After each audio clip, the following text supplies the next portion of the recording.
Well, Mario Draghi has resigned as Italian Prime Minister. The Italian Prime Minister had already handed his resignation a week ago to the President, Sergio Mattarella, but he had asked him to remain in post. And after he failed to win the support of his coalition partners in a vote of confidence in Parliament, Mario Draghi then resigned. Early elections will be held on September the 25th. And joining me now to discuss the events in Italy is Deborah Bonetti, journalist for Il Giorno. Deborah, thank you for joining us. Just bring our listeners and our viewers up to date with the current political situation in Italy, Deborah, if you will. Yes, well, as you probably know, one of our papers yesterday titled Italy Betrayed, because that's how most Italians feel. It seemed inevitable that somebody like Mario Draghi, who was so well received by Italy's population, by countries abroad, he has a reputation for being serious, for being somebody who sticks to his word, gets on with the job. It was inevitable that he was not going to last, not in a country like Italy. He presented his resignations, as you said correctly, a week ago. They were rejected by Mattarella, our president, and then he had to go back, seek for the confidence vote. But he made it very clear in that speech that he was not going to negotiate and he was not going to do any horse trading. Now, that in Italy, I'm afraid to say, is a bit of anathema. It didn't go down well and he was toppled.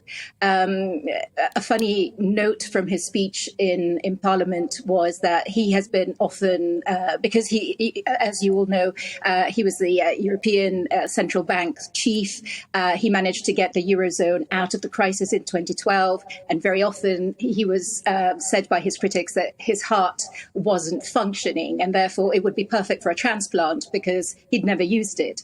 And so yesterday, when he made his speech in Parliament, he finished saying even a central banker's heart sometimes works. And it was that moment of emotion that betrayed how he really felt.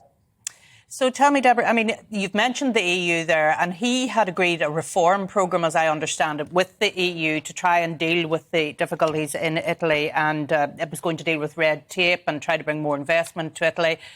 Do you see that reform programme being kept on track now? Because it was meant to be delivered, as I understand it, by next year, by the time the election was to be called.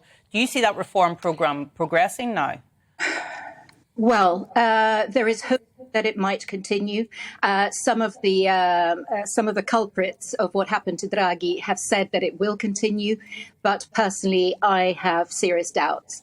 Italy is not an easy place to reform. Many have tried before Draghi, possibly without the same gravitas, without the same kind of conviction, but many have tried before and failed. And this leaves Italy in what is a perfect storm. We've got stagnation, we've got inflation, we've got cost of living crisis. We have a resurgence of COVID, and it's a situation. And of course, we have a vacuum of leadership now, because, of course, Draghi was the only one in Italy that had a reputation abroad, an international reputation. He was a very serious leader, and he was very clear in his line against Russia and in support of Ukraine, something that we can't say for what looks like could take over from him. Well, that's just where I wanted to finish, actually, Deborah. I wanted to ask you, who should we be looking out for now? Who's going to benefit from the resignation of the Prime Minister? So definitely Giorgia Meloni. She is the leader of Fratelli d'Italia, Italy's brothers, which incidentally is the first line of our national anthem, Fratelli d'Italia. That's how it starts. I don't know what is national about them. They are far right. It's a far right group. It's been eroding into the Lega's support. And Giorgia Meloni is a young politician who is very likely to become the next prime minister. If she does, that will move the whole of Italy's governance towards the right, far right, in fact. And that is very worrying for many of us.